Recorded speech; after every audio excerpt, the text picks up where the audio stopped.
Buenos días, querida familia. Nos reunimos nuevamente alrededor de la palabra del Señor en este viernes de la segunda semana de Pascua, en la que celebramos la memoria obligatoria de San Atanasio, obispo y doctor de la Iglesia. Lectura del libro de los Hechos de los Apóstoles, capítulo 5, versículos 34 al 42. En aquellos días, un fariseo llamado Gamaliel, doctor de la ley, respetado por todo el pueblo, se levantó en el Sanedrín, mandó que sacaran un momento a los apóstoles y dijo: Israelitas, piensen bien lo que van a hacer con esos hombres. Hace algún tiempo se levantó Teudas, dándoselas de hombre importante, y se le juntaron unos 400 hombres. Fue ejecutado, se dispersaron todos sus secuaces y todo acabó en nada. Más tarde, en los días del censo, surgió Judas el Galileo, arrastrando detrás de sí gente del pueblo. También pereció y se disgregaron todos sus secuaces. En el caso presente les digo, no se metan con esos hombres, suéltenlos. Si su idea y su actividad son cosa de hombres, se disolverá, pero si es cosa de Dios, no lograrán destruirlos y se expondrían a luchar contra Dios. Le dieron la razón y habiendo llamado a los apóstoles, los azotaron, les prohibieron hablar en nombre de Jesús y los soltaron. Ellos pues salieron del Sanedrín, contentos de haber merecido aquel ultraje por el nombre de Jesús. Ningún día dejaban de enseñar en el templo y por las casas, anunciando la buena noticia acerca del Mesías Jesús. Palabra de Dios. Salmo 27 o 26. Una cosa pido al Señor, habitar en su casa. El Señor es mi luz y mi salvación, ¿a quién temeré? El Señor es la defensa de mi vida, ¿quién me hará temblar? Una cosa pido al Señor, eso buscaré, habitar en la casa del Señor por los días de mi vida, gozar de la dulzura del Señor contemplando su templo. Espero gozar de la dicha del Señor en el país de la vida. Espera en el Señor, sé valiente, ten ánimo, espera en el Señor. Lectura del Santo Evangelio según San Juan, capítulo 6, versículos 1 al 15. En aquel tiempo Jesús se marchó a la otra parte del mar de Galilea o de Tiberíades. Lo seguía mucha gente porque habían visto los signos que hacía con los enfermos. Subió Jesús entonces a la montaña y se sentó allí con sus discípulos. Estaba cerca la Pascua, la fiesta de los judíos. Jesús entonces levantó los ojos y al ver que acudía mucha gente dice a Felipe: ¿con qué compraremos panes para que coman estos? Lo decía para probarlo, pues bien sabía él lo que iba a hacer. Felipe le contestó: 200 denarios de pan no bastan para que a cada uno le toque un pedazo. Uno de sus discípulos, Andrés, el hermano de Simón Pedro, le dice: aquí hay un muchacho que tiene 5 panes de cebada y 2 peces, pero ¿qué es eso para tantos? Jesús dijo: digan a la gente que se siente en el suelo. Había mucha hierba en aquel sitio, se sentaron. Solo los hombres eran unos 5,000. Jesús tomó los panes, dijo la acción de gracias y los repartió a los que estaban sentados, y lo mismo todo lo que quisieron del pescado. Cuando se saciaron, dice a sus discípulos: recojan los pedazos que han sobrado, que nada se pierda. Los recogieron y llenaron 12 canastos con los pedazos de los 5 panes de cebada que sobraron a los que habían comido. La gente entonces, al ver el signo que había hecho, decía: este es verdaderamente el profeta que va a venir al mundo. Jesús, sabiendo que iban a llevárselo para proclamarlo rey, se retiró otra vez a la montaña él solo. Palabra del Señor. En la primera lectura que venimos haciendo de manera continua durante este tiempo de Pascua, y a través de la cual la Iglesia nos invita a reforzar nuestra fe y adhesión al misterio pascual de Cristo, hoy se nos presenta de modo muy realista las dificultades de los testigos de la fe, los de ayer, los de hoy y los de siempre, llamados a obedecer a Dios antes que a los hombres, a vivir alegres, aunque tengamos que pasar por diferentes pruebas, como lo enseñaron Pablo y Pedro. Pues Jesús nunca dijo que era fácil seguirlo. De hecho, desde el principio, cuando el gentío quiso seguirlo, puso las condiciones: quien quiera seguirme, renuncie a sí mismo, tome su cruz cada día y sígame. Mateo 16:24. Nunca anduvo con rodeos o subterfugios, ni con falsas promesas de vida sabrosa. Desde el principio nos dejó claro a qué nos sometíamos si creíamos en Él. Jesús, el Hijo de Dios, no está a nuestro nivel, es infinitamente superior a nosotros, de modo que solo podemos vislumbrarlo en el relato de la transfiguración, cuando tuvo que enseñar a sus discípulos en qué consiste el misterio de la cruz y de la salvación, y en qué consiste aceptarlo en la fe. Pero en la historia de la Iglesia, de vez en cuando, surgen hombres que quieren reducir a Jesús a la medida humana, a nuestra estatura de criaturas. Jesús es un misterio del que depende nuestra salvación. Él es el Hijo de Dios, por el cual somos redimidos y salvados, ya que la salvación es obra de Dios.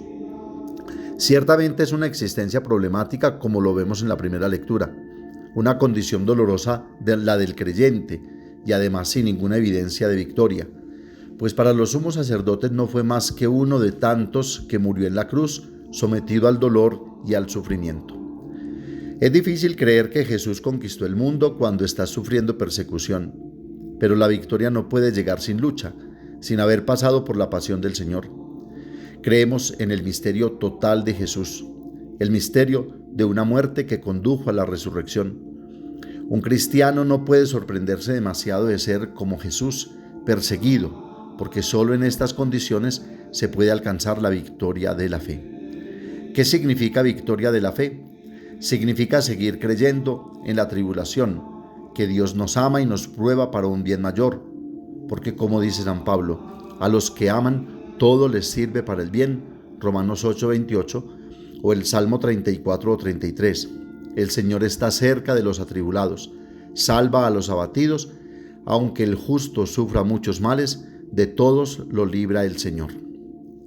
En el Evangelio comenzamos hoy la lectura continua del capítulo 6 de Juan, que algunos estudiosos llaman el discurso eucarístico o del pan de la vida. Juan, de hecho, a diferencia de los otros 3 evangelios sinópticos, no relata la historia de la institución de la Eucaristía, sino este gran discurso junto al lavatorio de los pies en el capítulo 13, que en cierto sentido explica el significado profundo de la Eucaristía, como misterio del amor, del servicio y del gobierno en la Iglesia. El capítulo 6 de Juan comienza con la multiplicación de los panes y culmina con las palabras de Jesús sobre su cuerpo como verdadero alimento y su sangre como verdadera bebida. El relato de hoy ofrece una clave pascual interesante. Pone de relieve una pequeña resurrección realizada por Jesús en sus discípulos, que podríamos definir como de sí mismo a los demás, pues les enseñó a salir del egoísmo, del individualismo, del poner trabas y dificultades al compartir, del pensar que cada uno resuelva su problema como pueda o como Dios le pueda ayudar. Una gran multitud seguía a Jesús para escucharlo. De repente, como prueba, Jesús le pregunta a Felipe dónde pueden comprar pan para todos. Quizás Felipe ni siquiera haya pensado en ello. Para él la multitud ya había recibido lo que buscaba, escuchar a Jesús. Jesús, sin embargo, pide más: saber ponerse en el lugar del otro, saber interceptar aquellas necesidades que no se manifiestan abiertamente y sin embargo son evidentemente necesarias. He aquí un primer paso importante: saber reconocer las necesidades y los deseos de los demás, incluso sin o antes de que estos se expresen. No solo eso, a la pregunta de Jesús Felipe responde con sentido común, es decir, en el plano de la razón. 200 denarios de pan no bastarían para todos. Esto significa no es posible satisfacer las necesidades de todos. Pero Andrés va un paso más allá. Destaca lo poco que tiene un niño, que según el término griego utilizado por el evangelista no es un niño cualquiera como todos los niños caprichosos o inquietos, sino un niño esclavo con funciones específicas en los grandes banquetes, como el limpiar los zapatos de los comensales o mantener servidas las mesas con las viandas. Este tenía 5 panes y 2 peces que, según el padre Fernando Armelini, había reservado curiosa o providencialmente. Obviamente indica que es poco, pero como se puede compartir, entra en juego Jesús y lo multiplica para que todos puedan tener. Pues de hecho, aparece el número 7, que indica perfección, como si dijera: si ponemos a nuestra disposición ese poquito que tenemos y que somos, Dios sabe multiplicarlo. Aquí está el dinamismo pascual. Lo que damos, y más aún cuando nos damos nosotros mismos, Dios lo multiplica.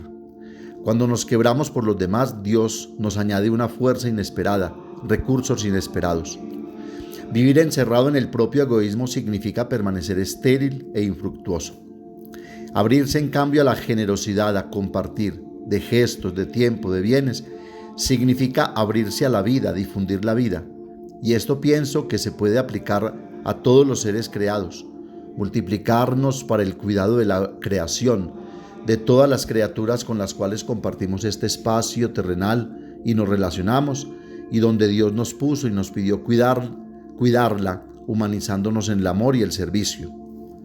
Las grandes obras de los santos no partieron de proyectos megalómanos, sino de los pequeños sí de cada día, del bien posible, de lo poco compartido, del compromiso activo y fecundo por el bien de los demás.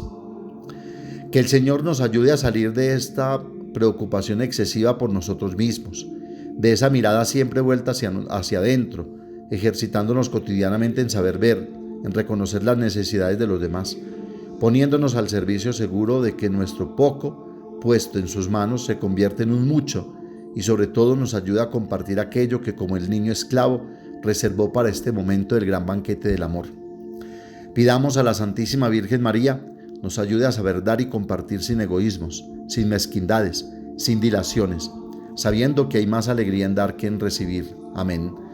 Padre nuestro que estás en el cielo, santificado sea tu nombre. Venga a nosotros tu reino, hágase tu voluntad en la tierra como en el cielo.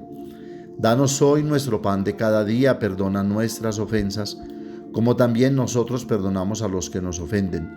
No nos dejes caer en la tentación y líbranos del mal. María, Madre de la Iglesia, ruega por nosotros. El Señor nos bendiga, nos guarde de todo mal y nos lleve a la vida eterna.